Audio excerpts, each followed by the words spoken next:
Bom dia, tudo bem? A mensagem que Deus colocou para mim hoje, ela diz assim: se Deus não puder contar com você, certamente que outro assumirá seu lugar. Senhor, tende misericórdia de nós. Perdoa, Pai, todos os nossos pecados. Livra-nos de todo mal. Afasta de nós, Senhor, toda mentira e tudo aquilo que te desagrada. Envia, Senhor, o seu Espírito Santo para que tudo possa ser renovado. Remove do meio de nós todo orgulho, toda inveja, toda dor, todo sofrimento e tudo aquilo que nós não sabemos lidar. Nós te louvamos, nós te bendizemos, nós te amamos, pois somente Tu, Senhor, é o nosso Deus, é o nosso Pai. A verdade, ela é uma só. Deus, ele não pede duas vezes. Nós crescemos imaginando que o que é nosso está guardado. Só que para que Deus possa realmente usar de nós, ou que nós possamos receber a nossa bênção, aquilo que Deus colocou dentro do nosso propósito, existe uma coisa que é primordial. E isso chama obediência. Sem a obediência, é impossível agradar a Deus. Porque ainda que você receba a graça, se você não tiver a obediência pelas coisas que Ele diz ou pede, no final ela vai ser removida. E às vezes você pode estar pensando, não, Deus não age desse jeito. E eu fiz questão de trazer na Bíblia justamente a história de Davi. Davi, ele não foi o primeiro rei de Israel, Davi foi o segundo. O primeiro rei de Israel foi Saul. Só que por que será que Deus trocou Saul por Davi? Essa é a primeira pergunta. Porque Deus, ele foi e deu uma instrução para Saul. Quando o povo estava saindo do Egito, eles foram atravessar a terra dos amalequitas e eles não deixaram o povo de Israel atravessar lá. Então o Senhor, apesar do que eles tinham feito, ele falou, tudo bem. Mas na primeira oportunidade que Deus teve, ele, através de Saul, iria se vingar disso que eles tinham feito, desse mal que eles fizeram para o povo. Só que Deus foi lá em Saul e falou assim, olha, vou te dar uma ordem. Você vai lá na terra dos amalequitas, você vai matar todo mundo. Você vai destruir tudo. É homem, é mulher, é criança, é bicho, é qualquer coisa, você vai lá e destrói. Tudo bem, Saul reuniu o exército e foi lá guerrear.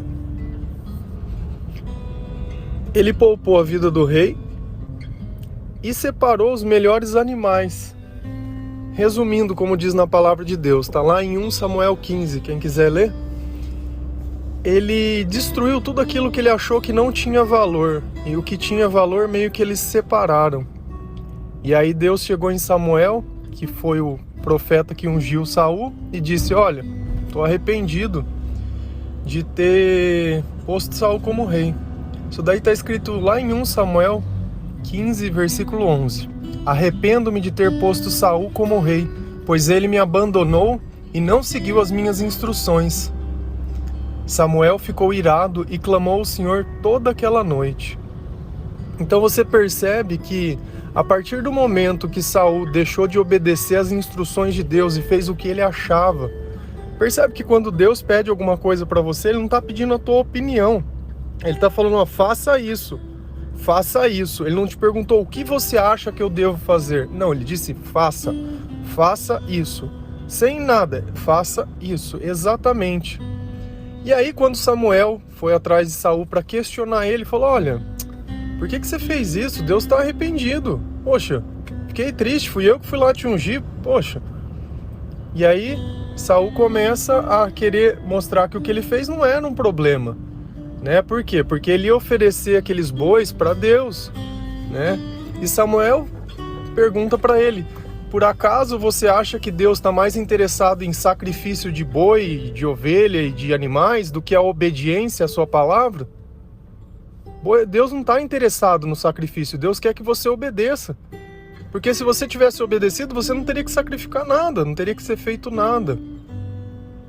E a partir desse instante começa a busca de um novo rei, que esse é o rei que nós conhecemos, que é o rei Davi. Um rei que foi escolhido não segundo a sua aparência, mas segundo o seu coração. Então, quando a gente começa a perceber a forma que Deus age sobre as coisas e o que Ele acha importante, é fácil de entender que Ele está mais preocupado em ter dentro do seu time, vamos dizer assim, dentro dos teus escolhidos, pessoas que saibam obedecer, pessoas que não queiram questionar, pessoas que não queiram achar. E ainda Saul fez pior. Quando ele voltou da guerra e viu que tinha ganhado, nossa, ele achou que estava abafando. Ele foi lá e mandou construir um monumento a favor dele, não de Deus. Depois teve um dado momento que ele também quis, assumir o papel do sacerdote e oferecer as coisas para Deus. Percebe? Deus, ele pôs cada coisa em seu lugar. E se ele diz que é desse jeito, é exatamente desse jeito. Ele não quer que você faça nada além do que ele pediu. Nada. Nada.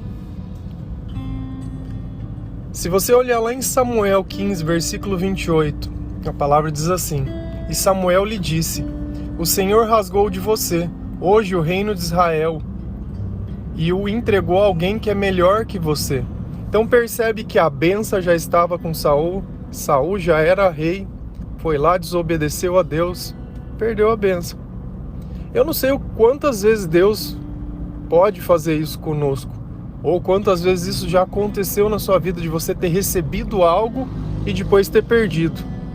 Agora a questão toda, por que você perdeu? Então nós descobrimos que Deus tira as coisas das pessoas que não sabem obedecer. Obedecer a sua palavra, obedecer o teu chamado. Você percebe que quando você acha que você está fazendo o melhor para Deus, mas é o melhor para você, e não adianta ficar justificando. Quando o pecado se é confrontado, pensa comigo, às vezes eu digo as coisas aqui que meio que te coloca contra a parede, né? Que você fala, poxa, descobri o meu pecado. Justificar isso não tira o peso do pecado. Você explicar por que é errado não deixa de ser errado. E tem gente que ela tem uma dificuldade muito grande, como se eu explicar o pecado me tirasse o peso do pecado. Não adianta você ficar explicando as coisas, querendo justificar, justificativa. Se você fizer o certo, você não precisa justificar nada. Sempre que você ouvir alguém, a pessoa justifica demais, tem muito detalhe, tem muita coisa. É esquisito, viu? Falo de você que é esquisito. Porque o que é certo, ele não deixa dúvidas. Eu não preciso ficar explicando, pontuando, manipulando a informação para que você acredite nos fatos que eu estou colocando, porque isso me favorece. Porque isso me favorece.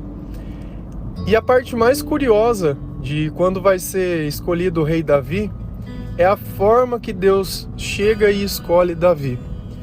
Primeiro porque Samuel, ele tinha medo de Saul descobrir que ele estava indo ungir outra pessoa para ficar no lugar dele. Então você vê que ele vai todo cauteloso. Ele está indo para Belém para encontrar outra pessoa, mas ele justifica que ele está indo lá oferecer um sacrifício, com medo do que pode acontecer. Quando ele chega na casa de Jessé, que é o pai de Davi, ele começa a olhar os filhos de Jessé e ele olha o mais bonito, grande, que fala, acho que Deus vai escolher esse. E aí na palavra Deus diz, eu não escolho pela beleza não, meu querido, eu escolho pelo coração, não é esse não. O filho que eu quero não está aqui. E aí você olha lá em 1 Samuel 16, versículo 11 e 12, está escrito assim: Então perguntou a Jessé, estes são todos os filhos que você tem? Jessé respondeu, ainda tenho caçula, mas ele está cuidando das ovelhas. Samuel disse, traga-o aqui, não nos sentaremos para comer enquanto ele não chegar. Jessé mandou chamá-lo e ele veio. Ele era ruivo, de belos olhos e boa aparência. Então o Senhor disse a Samuel, é este, levanta-o e unja-o. Percebe que de todos os filhos, ele era o mais novo, ele era o único que estava trabalhando, pastor, e ele chega lá e tá todos os irmãos esperando ele. Ninguém estava comendo, ninguém estava fazendo nada. Com certeza ele deve ter achado estranho esse tratamento, porque quando você lê os outros versículos e capítulos da Bíblia que fala sobre ele, você vê o quanto os irmãos repreendiam ele o tempo todo, como se ele fosse um serviçal. Ele ia levar comida para os irmãos na guerra, ele sempre estava fazendo serviços braçais para a família dele. Então você percebe que ele não era o mais valorizado. Mas Deus notou dentro da obediência dele, dentro do amor que ele fazia o serviço dele, que ele era a pessoa certa para conduzir o povo. Porque quando Deus delega pequenas coisas e você faz essas pequenas coisas com amor, com certeza ele vai te escalar para fazer grandes coisas, porque ele quer amor também nas grandes coisas. Outro fato curioso, eu estou em Gênesis, se eu não me engano, 17, e ele está contando a história de Abrão e Sara.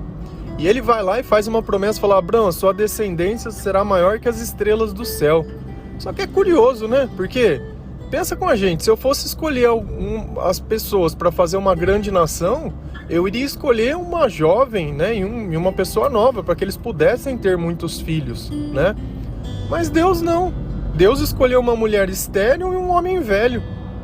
Percebe que a forma que Deus age é para que ele possa demonstrar o poder que ele tem. Nós escolhemos pela forma mais fácil, pelo que está pronto. Deus não. Deus ele não vai olhar para você e achar que você está em último da fila e não vai dar tempo. Muito pelo contrário, ele vai te dar todas as condições que você seja o primeiro. Ele não vai olhar para você e pensar: nossa, mas eu vou pegar o pastor, tinha outro que era o guerreiro, tinha outro que era coisa... Não, ele foi lá e escolheu o que ele quis escolher. Porque o impossível cabe a ele, não a nós. Então, toda vez que nós acharmos que o mais fácil ou o mais certo era o que deveria acontecer, nós estamos desprezando o poder de Deus. Porque para Deus pouco importa o momento, a circunstância, o tempo, qualquer coisa.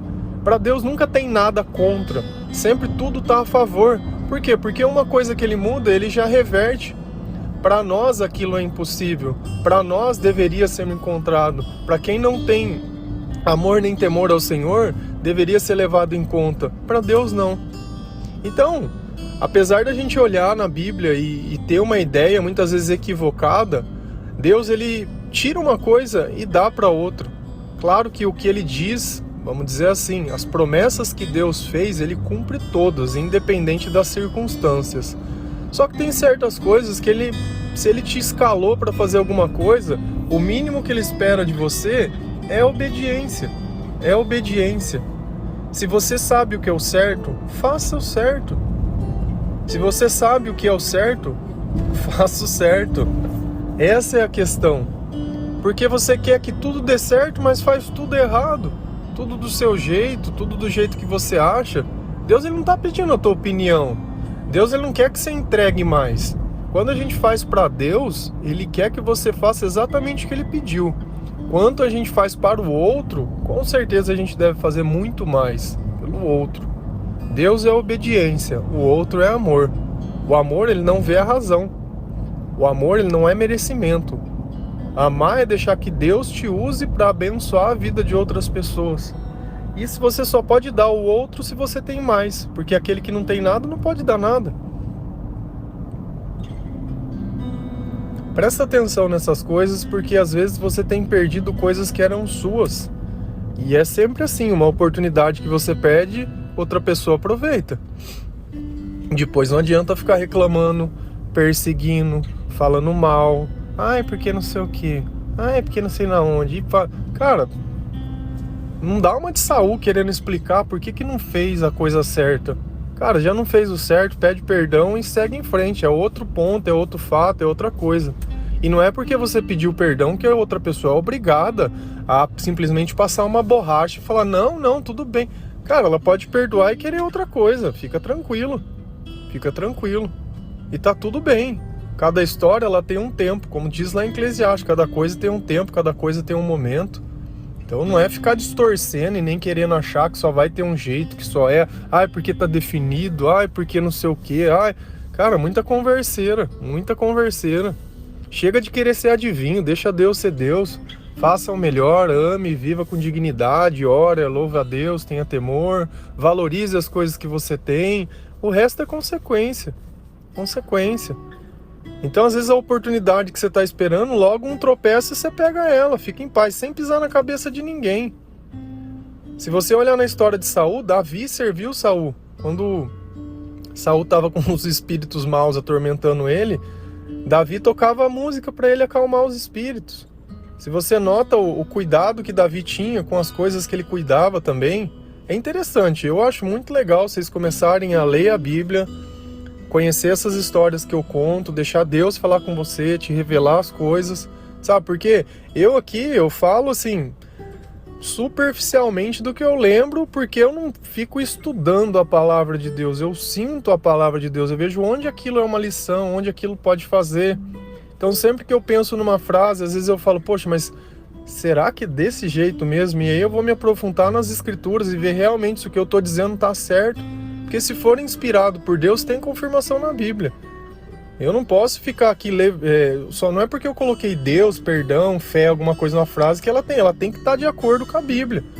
Tem coisas que faz bem apenas para o meu entendimento, mas o que eu quero é alimentar a minha alma. Não adianta a gente ficar vendo esses vídeos motivacional, não sei da onde, não sei nem, desculpa, mas me falta conhecimento sobre certas coisas para poder debater. Mas é uma coisa que às vezes pro teu entendimento, fala, nossa, que bacana, é verdade, dá 10 minutos você esqueceu tudo. A palavra de Deus não, ela entra dentro da nossa alma, a nossa alma aprendeu, a nossa alma faz. Então quando as coisas chegam perto de nós, você já sabe como fazer. Hoje você entende que o errado é errado, o certo é certo, você entende o caminho, você entende quando as coisas estão acontecendo, você não fica vivenciando aqueles sentimentos como fazia antes, vou gritar, vou berrar, não, ele vai ver. Cara, você já não mais nem liga. Nem mais liga, você já olha e fala, rapaz, de novo não, essa armadilha eu não vou não. E tem gente que vive a vida inteira, porque não tem sabedoria, caindo nas mesmas coisas. Amém? Que Deus abençoe cada um de vocês, que o amor de Deus possa curar todas as tuas feridas, que o que tiver que vier, vai vir, e que Deus esteja conosco, que nós sejamos dignos de carregar o nome de Deus, que nós possamos obedecer ao Senhor, que nós podemos dar orgulho a Deus, que nós podemos louvar a Deus, dar a glória a Deus e ser grato por tudo que nós temos mesmo. Amém? Um bom dia.